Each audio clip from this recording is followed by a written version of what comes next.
Hello. Hey, how's everyone doing? So I'm a senior environment artist at Blizzard. I work on Overwatch.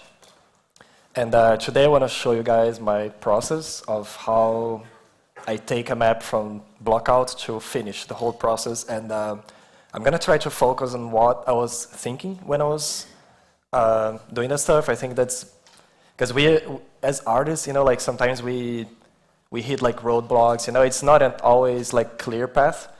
But after so many years, I kind of develop a mindset that when I get stuck, I kind of fall back to some concepts. They really help me stay on track. So hopefully, you guys are gonna find that useful. So the whole point is like, if we have a process, we can do more of this and less of this, because that's how I used to be before. Like I didn't know what I was doing. I was just kind of like going in, freaking out when things didn't work out. But now at least, like if I don't know what to do, at least I have some tools that I can go back and say, hey, let me try this and see how it goes. So today I'm gonna show you like how this is the level design blockout. That's what we start with. So it's it looks horrible. It looks ugly. Like there's no lighting. You can't really tell what's going on here, and then we take, that's the same area, like to completion. So I'm going to show you the whole process today. This is a map called Junkertown. It takes place in the Australian outback. And the story is there's a Roadhog and Junkrat. Those are two characters on the game. And they were kicked out of the city, which lies behind the walls. But in the story, and they live in an abandoned farm. But in the story, this farm is like miles away from the city, but because of gameplay limitations, it's just right outside the walls here. But no one noticed, so it's fine. So before we dive into the map, I want to show you guys a video so you get an idea of how it looks like. Listen up, you wretched scum. I see your struggles. Trying to survive in the wasteland. It's time to face the facts. The end of the world's come and gone. Your past lives are a dream. It's time you woke up.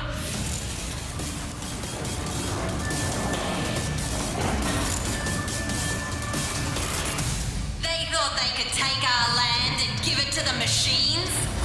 They were wrong. We won the war, and now we reap the spoils. We built a new world from the ashes. So step into the scrapyard.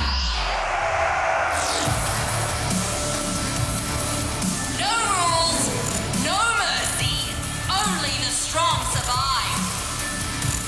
This is your queen. Welcome to the apocalypse. Welcome to Junkertown. All right. It's a pretty angry queen. So the map is divided in three different areas, main areas. So the farm, the city, and then the scrapyard, which is it's like a big stadium where they have like robots fighting. It's the local sport in the city. They like seeing like robots killing each other. And I worked mostly on the first and the third area, and those are the areas I'm going to focus on today. And before we started, like we knew this could be a challenge because we have a very small texture memory for maps on Overwatch, because we have 12 different heroes all the time, and people could be using different skins, and they have their own effects. So we have a very small memory pool for maps. So we have to be smart of how we reuse stuff. Like we have to make this, like we have to reuse a lot of textures and props, and the teams, even though they are different, they still reuse some stuff like metal textures or like sand and all that stuff. So so here, like before we even started working on the map itself, me and Andrew Klimas, who was responsible for the city, we decided to just make a copy of the map and try some stuff, like ourselves, just to get a feeling for it. Just trying some shapes and making some materials and explorations, and to get feedback early on to see what the leads wanted, because sometimes, like when you work with an art director, like they have an idea in their minds, but it's hard to translate images into words. So you kind of have to develop a feeling for what they want. So that's a really good idea. Like before you start working on the map itself, you can work on a small corner, just even if it's just for yourself, just to get to know the space you're going to build better. It really helps. So here you guys can see what the level design blockout looks like. We have like the way our level designers build the maps. We have a modular kit that we call the Uber kit, which is just like the simple walls, stairs, like the angled roofs and stuff. So they use this modular kit to build the levels, and that works out much better for us than giving them like total freedom, like if they had like Maya or Max, because they would do crazy stuff, like it would be all freeform and there would be no standards. So by having this kit for the level designers, it kind of puts limits on what they can do, So they have to follow some standards that we set early on that make our life much easier. So, for example, like doors, like we have some specific heights and the sizes for doors, and the stairs, like every stair in Overwatch, it's the same height, same dimension, because it's very easy later on to just replace this stair. It could be a ramp, it can be anything. Like we are not stuck to what you see here. So a lot of my work is translating that block into something that's relatable. So there's a lot of interpretation that goes on, so it's a pretty fun process, because if you see there's a roof, it's like a super boring roof, it's just like an A-frame roof. It doesn't mean I have to follow the roof. Like all the level designer wanted there was just to have a place where you can't stand. So if you can find another solution that's not a roof, they are going to be happy. So yeah.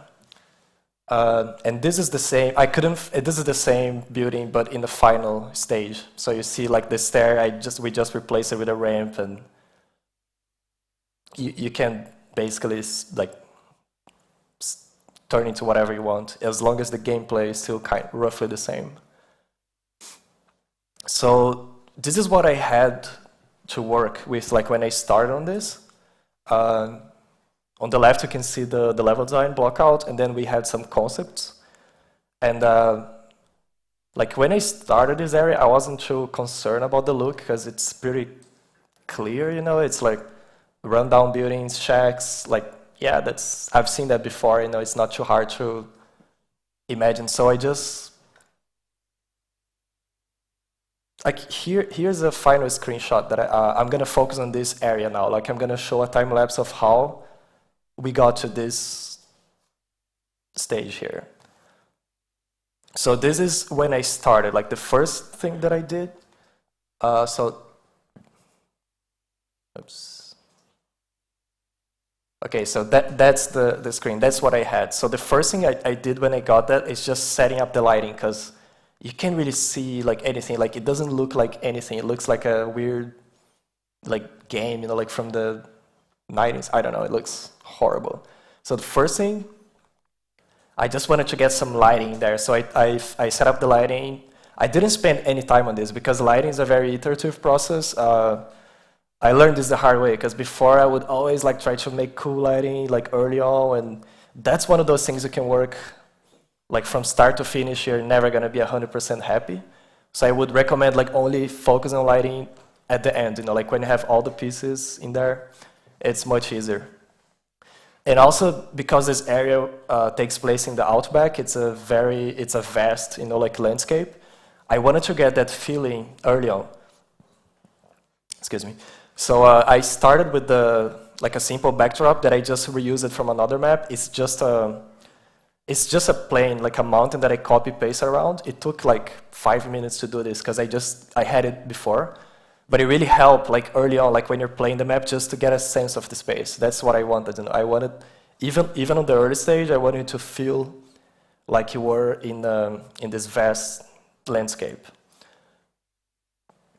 So the first thing that I did before I did any art was I started to simplify some of the level design geometry, because when they're building that stuff, sometimes they're like going really fast and they don't really think too much about how we are going to build, because it's too separate, because we work like the level designers, they make the level and then we take over, like we do there's a transition period that you have to translate from level design to art before you actually do the art. And that's what I did here. So I started trying to identify like what parts could be reusable and modular. And an obvious choice was the interiors, because all the interiors, they're all they're like square, like they're not too complex. So those could be made out of simple modular walls. And also I made this door frame and I duplicated it around to make sure that all the doors, they had the same dimension, that I could use the same. Even if later on I wanted to make a different frame, at least I wouldn't have to change the sizes, just to keep standards is a really good idea. And also I tried experimenting with this kit here, like this bridge, but it didn't really work out, so later on I removed it. So here are some screenshots from the interiors. And since I was using the same kit from the start, like the interiors were super easy to make, because once they were all in place, I could just like throw some textures and do some details, and it would just propagate to all the interiors. So this area has a bunch of different interiors, but they all use the same kit pretty much. Like this is the same wall here. I just threw like a trim on the border, but it's pretty much the same ceiling. And back to what we were before. So next, but before I got here, like I actually I moved a lot of the level design geometry here, just making sure stuff was more like the scale was better and stuff. So here I exported the geometry to Maya, and I started making separate buildings, like just identifying what was going to be unique and what was going to be modular. So the way I made this is all the buildings, they're all unique models. I didn't try to make them modular because they all have different shapes. It's much easier to just model a unique building. And also, at this stage, it's a really good idea to identify what these buildings are. Like instead of saving them as like building 01, building 02, you can save them as like building like garage or like building like barn. You have to identify what they're going to be used for. So that's going to help you later on. And here I made a really quick version of the ground mesh, because we don't have a terrain tool in Overwatch. We have to model the terrain, and I just wanted to get something in there, but I knew the terrain was going to change a lot because we were still playing around with the level design in this area. So I kept it very simple. I spent like 5 minutes on the textures. There's just colors, but I just wanted to know where the road would be, because later on I can just replace this with the final textures, and it's halfway there. And a good idea was to keep the geometry clean, like from the get-go. Like I kept it simple, but I made it in a way that later on I could just polish, just add more subdivisions, add more cuts, and I wouldn't have to remake later on. So that's a good mentality to keep. Like even if you try not to finalize the stuff early on. Like start simple, because if you have a simple base, it's easy to make it better later. But if you start complex, it's so hard later on to make changes. And also, one thing that I do these days, like when I'm blocking out the level, I try to divide my day in a way that I can. So for example, I get to Blizzard, I'm like, okay, I have 1 day of work. what can I do in one day? So the ground, for example, I made it one day. So what this means is like when you put yourself like a short time frame, you're not gonna be noodling. You know, like you're like, yeah, I have one day, so it's better to get something in there than don't get anything. So it kind of forces you to keep your stuff simple too. So next, what did I do? Yeah, we started working on that guy on the right. Like this is, at this stage, like we realized like this area wasn't playing very well. Like it was weird. Like no one was happy. Like we couldn't put our finger why. Like it wasn't working. So that's when we started like trying a lot of stuff, you know, like a lot of variations, a lot of ideas. And here you can see like how much this changed. So the next screenshots, they were taken one day after the other. Like look how much this area changed. The next day. Next day. But then we were happy. Like we're like, yeah, like now it's playing well. So one thing that works really well for us is it's very easy for us to create playtests. So when we are working a map, you can just create a playtest on your machine and you mail everyone and you say like, hey, whoever is free, join my playtest. So during this time, we were playing the map like multiple times a day and trying stuff and seeing what worked. And you see in how I kept stuff very simple here, it was very easy to change stuff. And it's really fun like to change stuff when it's easy, like when it's early on, like just experimenting, seeing how you can get it better. So try not to get too attached to your art early on, you know, just so you have some room to try stuff. So here the level design was set. Like at some point you're gonna be like, yeah, this is it, we're gonna go with this. And if it's broken later on, we can go back and fix, but at some point you have to draw the line, you know, and this is where we draw the line. So here, like it's like we told the level designers, like, get out of here, like now we are gonna make some art, you know.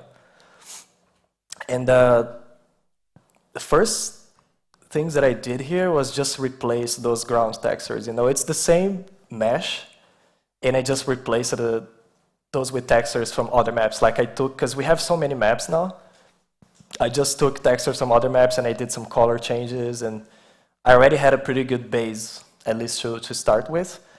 And I also started taking one of those buildings to a more like work in progress state. You know, like I started with the building on the right. I just made some simple textures, some simple shapes to start to get a feel for it. And again, like I used the 1 day rule. I was like, okay, so what can I do in 1 day? So it kind of forces you to be quick and simple, you know, like you're not going to spend time trying to make the best texture, the best building, because you can always go back later and polish what you have. And at this point, I started a trim sheet for this area, which is a texture with a bunch of borders. You know, this is it's like a generic texture that you can use for a lot of stuff, you know, like for like beams, trusses, like door frames. Like I use this texture everywhere in this map. And let's see what's next. Yeah, so here I mark as like everywhere where I use this texture here. So this was a really important texture to make, because after I had this, it was super easy to make stuff, you know, because if I have to make a door, if I have to make the planks or whatever, they all use the same texture. So next, I started to propagate the look from the first building. You know, like the art directors, they're like, yeah, it's okay, go ahead. And as you can see, like I'm not finalizing anything. It's just I'm just going quick through the area, and just like when you find something that you like, it's a good idea to try to propagate. You know, like instead of making something new, you can just take what you have and see like, oh, what if I use what I have here for the next building and for the next one? So you start it's small and then it propagates around. That's very powerful because it can go super quick this way, and you know, like you're gonna save texture memory, you're gonna save time, and you're gonna keep stuff consistent. So when I made that building, I wasn't really thinking too much. You know, like I was just feeling. I was just like throwing textures, and like the final building doesn't look anything like that. But it's good to have something in there. You know, like I knew I wanted to have room to experiment and try ideas. So next, I just continued doing the same. You know, like here. So that barn was pretty straightforward to make. Like I could make that in one day, you know, because I had this simple geometry here, and I already had textures from other buildings. So that guy was just a matter of reusing what I had. I made a guy in one day. Like, but if I started just with that guy before, you know, like I would spend like much more time because I would try to get it to look nice from the start. And at this point, if you guys notice, you see like the wood here before, it was very flat. And at this point, I started using a blend shader, which is super simple. It's just 2 layers, and you have a height map to give the transition some shape. And like most of the architecture in Overwatch, we made with this shader and the next one, which is an overlay. So the overlay is a texture that you can map on the second UV channel, and it works like overlay in Photoshop. So this allows you to tile the first layer, like the wood. I can make it as big or as small as I want. And then the overlay, I can map it to the borders. So the dirt is always coming from the top, you know, and there's the dirt on the bottom. And I would say like 90% Overwatch we made with these shaders. Like we don't have like a lot of crazy shaders. We try to keep stuff simple. Like that's one thing that came from the gameplay, from the engine programmers. Like they put these limitations on us, and now I think it's a blessing, you know, because since we have so small like limitations, it forces us to be more creative and reuse what we have, instead of just getting lazy and just being like, hey, can I get this, or can I get another shader, or no, just find a way to use that. So we are always finding creative ways to use what we have. And I want to show you as well, this was a modular ramp kit that I made to replace all the stairs. So this kit, it was made again. It was made in one day too, because I already had the textures. Like I'm just reusing the textures. I just made it all like wonky because I wanted to start getting some details in the map, and that was a really good candidate to start doing that. So with that kit, I just replaced it like all the stairs around. So these are the finalized pictures. But as you can see, like once you have one piece and you propagate, it's exponential. You know, like as you get a lot more area covered. Okay, so back to this view. So here is the ramp, and I made this railing kit. As you can see, it really helps with scale. You know, like having stuff that's at the player, it has a correct size. Like this railing, when I modeled, I had a model of the player, and I made sure it was the same height as his hand. So like when you look at that railing, you can kind of tell how big the space is. It really helps with. You always got to be checking scale, because if one piece is wrong, like all the other pieces around are going to be wrong too.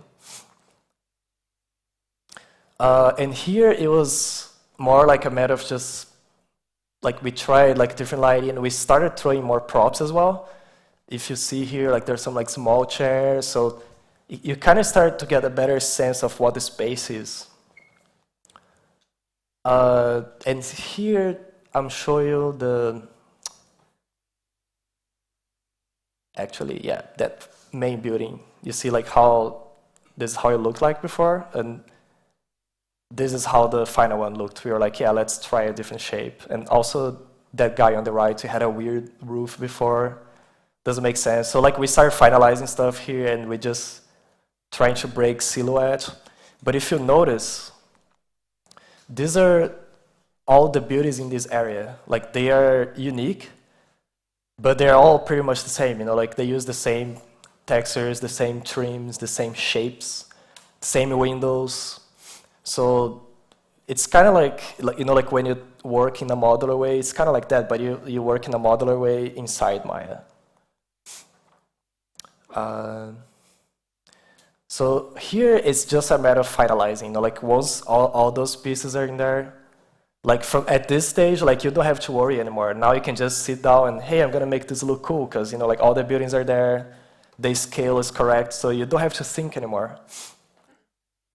And then we just started like replacing the last pieces and just doing more of the blend shader. We really like that. So for the roofs, we made it look like corrugated, just adding more colors. And yeah, so here it's just lighting, just polishing, just adding more props. So you see, like from here on, the buildings, they didn't change much anymore. Now it's just a matter of working on the map itself. And this is what us artists like to do, right? Like just make stuff look pretty. So if you divide the work in this way, like you get a good base first, and then you worry about making it look good. You know, like if you separate it, it's much easier than trying to make stuff look good from the start. And because we are never happy, you know, you're always like changing everything until the last minute. And this is the final shot of this area. And the last thing that I did here was just the backdrop. Just I made a proper backdrop and we got a proper fog.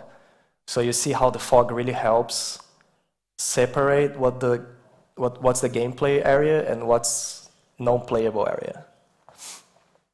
And here I wanted to bring to attention the amazing work that our set dressers do in the map, because our buildings themselves, they're pretty simple, you know, like they're not crazy detailed, but then our set dressers, they make these small scenes.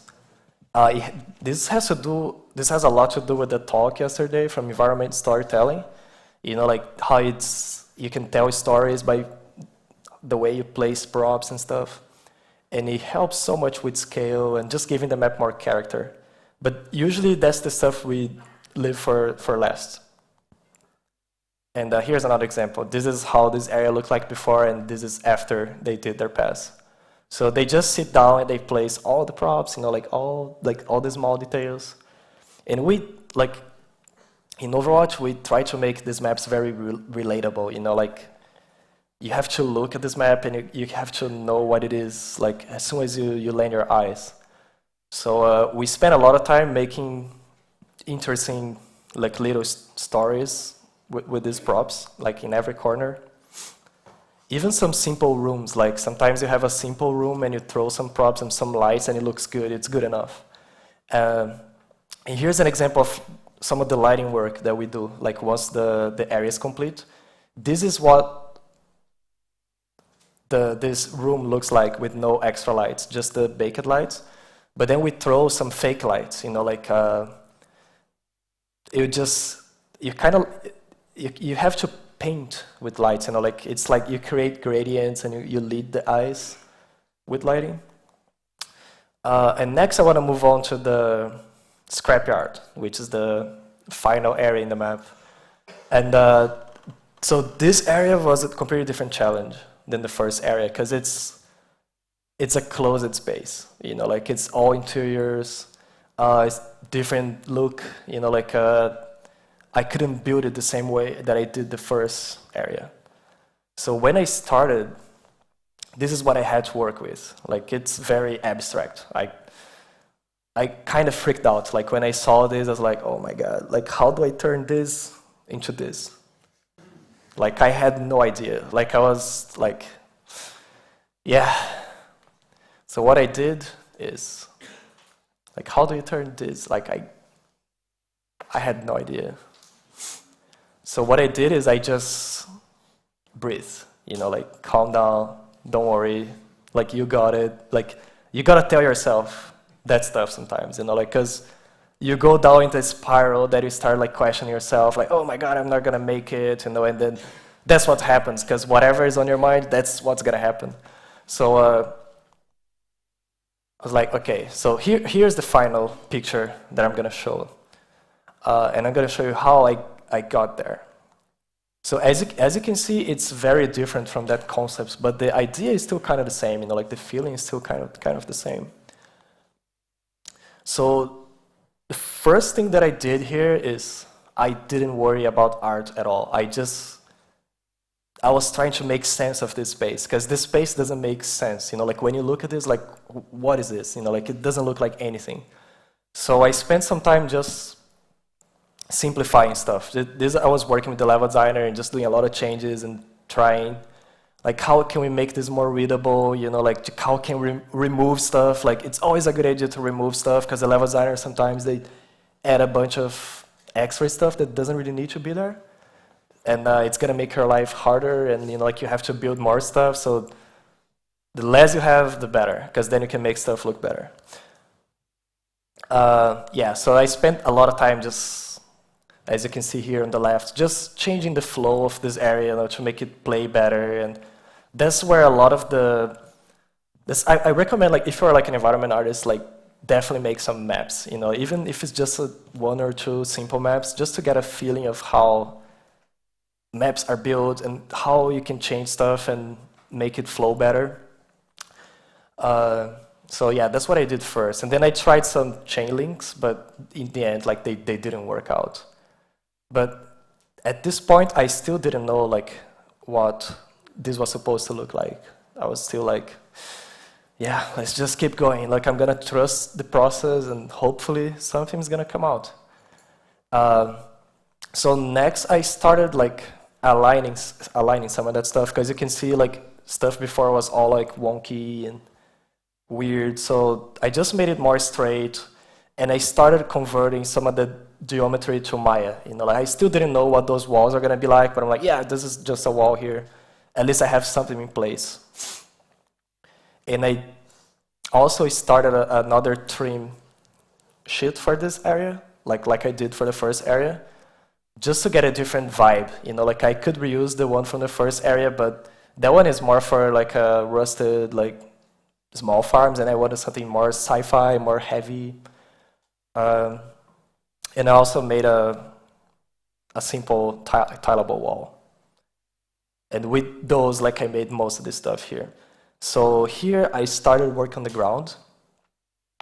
My idea was like to try to make this look like a motocross kind of like stadium. I was like, at least like as a starting point, because I needed something relatable, because this was so abstract.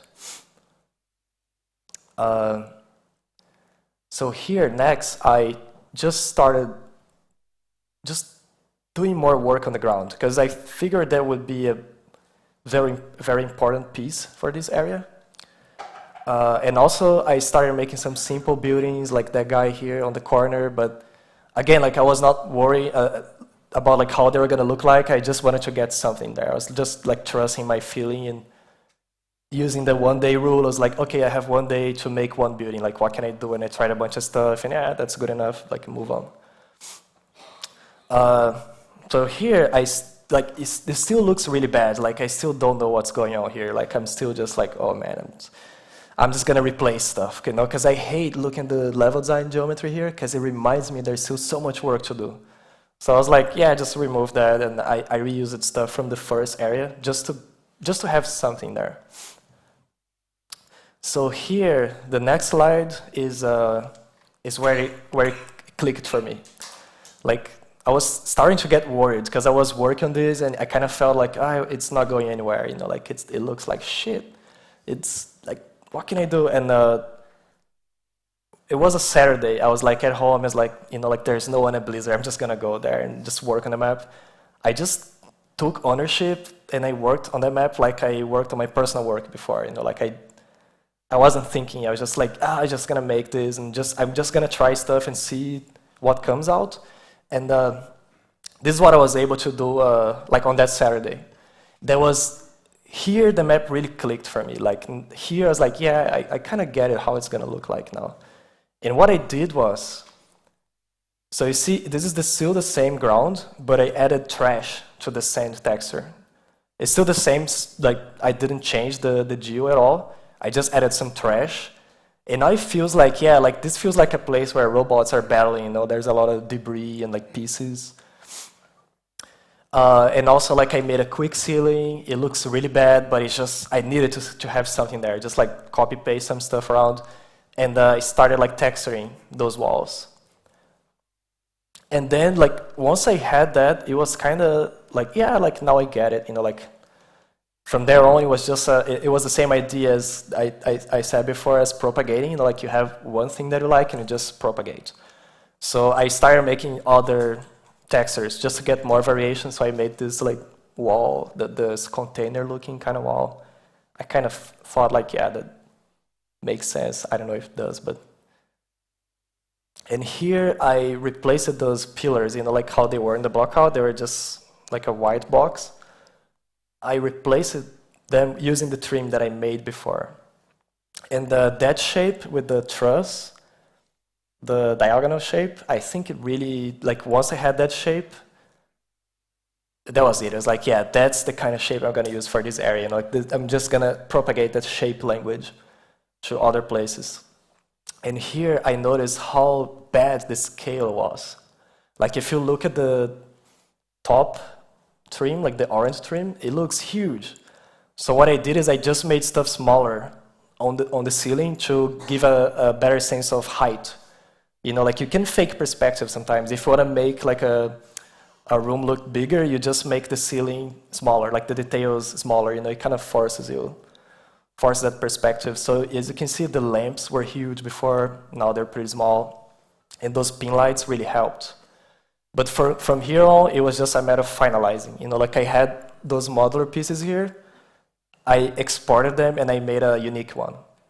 But you can see it's super simple. It's just a wall with some boxes, and then you bake ambient occlusion, and yeah, it looks good enough. And then here it was just a matter of set dressing, like placing small props and all that stuff. Decals, effects, and sounds. And that's where sound comes as well for us. Like when we get to this phase, we hand the map over to sound designers and effects artists to do the polish. All right, so I hope that wasn't too much information. It probably was, like I was going super quick. But I wanted to, so when I made this presentation, I looked at what worked, you know, like what I could bring to you guys that you can use. And I noticed a few concepts that, like whenever you're stuck, try to remember of this and it might help you. And the first one is like simplicity, like always look for the path of least resistance. Like when we have to make something, what's the easiest way to make it? You know, like don't try to be too smart sometimes, you know, just like, yeah, what's the easiest way, what's simple? And before you do any meaningful work, like simplify your work, you know, like just early on, like if you take like 5 minutes to simplify your stuff, it's gonna save you like hours later. And an example that I like to use is like think of a river, you know, like a river, it doesn't go in a straight line. It goes where the soil is soft, you know, like it goes where the gravity takes it. So that's kind of like how I see like we should do sometimes, you know, like because as artists we tend to try to go in a straight line. It doesn't always work. Like sometimes you have to take some curves and try other stuff. Repetition is a good way to get a lot of area covered. So like when you have something, just ask yourself, can I repeat this? And this is how nature builds stuff. You know, like if you look at trees, you know, it's all repeating elements. And like you got the one element, you repeat it, you do some variation, it works. Propagation, that's what I talked before. You know, like when you have something that works and that you like, instead of making something new, just see if you can reuse it. You know, like see if you can, because we always try to make everything look different, and that's not a good idea always. You know, like sometimes it's good to have a good base and some unique elements, because if everything is unique, like nothing's unique. You know, you need some contrast. And this is how life evolves, you know, like one thing works, it propagates. It doesn't work, it goes extinct. Variation, like this goes along with the two previous ones, but if you have something, you can just make a quick variation and you got a different thing instead of making something new. You know, like it's like all natures, like all species in nature, you know, like they're all variations of the same things. You know, like nature doesn't make new animals all the time. It's just like you take one and you change the color, you change some shape, and yeah, it's a new thing now.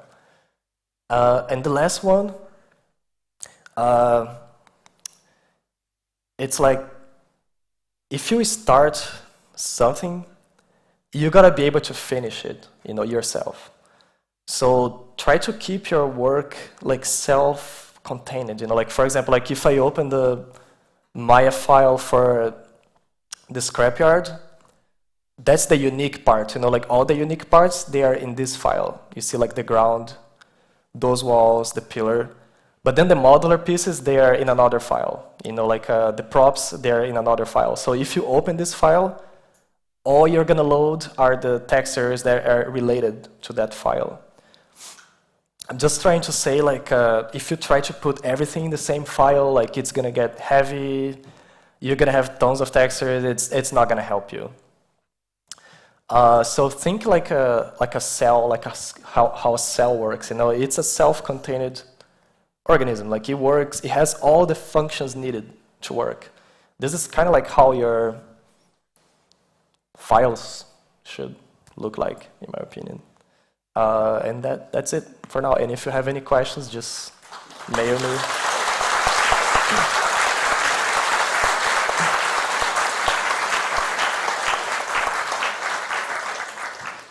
I hope you enjoyed it as much as I do. Well, we have still some time, so questions. Come forward. It's really hard to get me to you.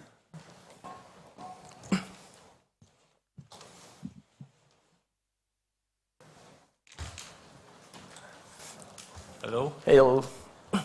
My question is, how often do you, you're an environmental artist, how often do you just keep the level back and forth between you and the level designers? Or you're asking how much we change the levels as artists? Yeah, just, you know, when you just model something, you give it to the level designers, do you have... Oh, okay. Yeah. The way it works for us is like once the level designers are done with the blockouts, like we own the maps. You know, like we still make changes based on their feedback, but it's very rare that they work on the map afterwards. Unless it's like moving, like modular stuff.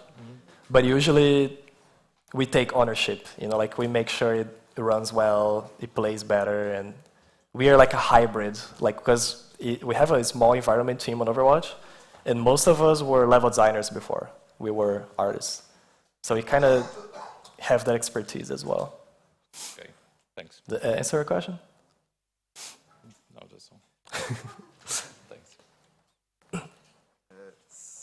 So I understand the approach with the small steps, but still in the second example, I think that you have a problem with the vision of the level. Yeah. So why you didn't ask the help of the concept artist? Because what you did, it still took like days. Yeah. And probably it took him an hours to make a vision clear. Yeah. So we had concept for the area, but like when you look at a concept, you have to build it, and that's the part that I was having trouble with. I kind of knew how it was supposed to look like, but if you look on the concept, it was because this area was closed, but in the concept it was all open. You know, like the scale was off in the concept. Like the scale was super wrong. So I never translate like a concept like one-to-one because it's impossible for a concept artist to get the scale 100% right. You know, but I use it as a base to just go from there. I'm thinking more about just taking this screenshot, what you had from the exactly this one, taking him to the concept and ask him, you this concept, so can you make on this example something in the mood of this? Oh, we had those. Oh, you had those. Okay. But it's still like, you have to find a way to build it, you know, like, is it modular, is it unique? That's the stuff that gets tricky sometimes in that case. But some other stuff, it's easier, you know, like if it's a simple brick building. Yeah, you know how to build that.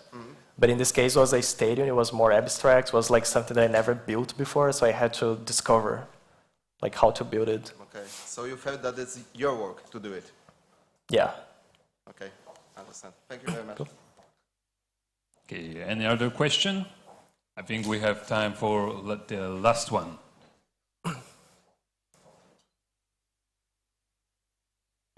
Hello. Hey. How long it takes in average for your team to make a level from start to release? It depends. Like we are a very small team. I think in our room you're like 7 or 8, but like 4 architecture artists, and then there's like lighting artists, prop artists. There was one map that we made in 2.5 months. Usually it's like 4 months, 4.5 in average. The map Junkertown was 4 months, I think. Thank you. And what is your main character in Overwatch? Moira right now. Okay, so I don't know about you, but after today's lecture, I'm gonna play differently Overwatch. And I have to ask this question, who's playing Overwatch? All right. Oh, damn. Okay. Nice. Yeah. And who's playing Diva? Oh, cool. Okay, thank you very much, Thiago. It was very cool. Thanks, guys. informative lecture.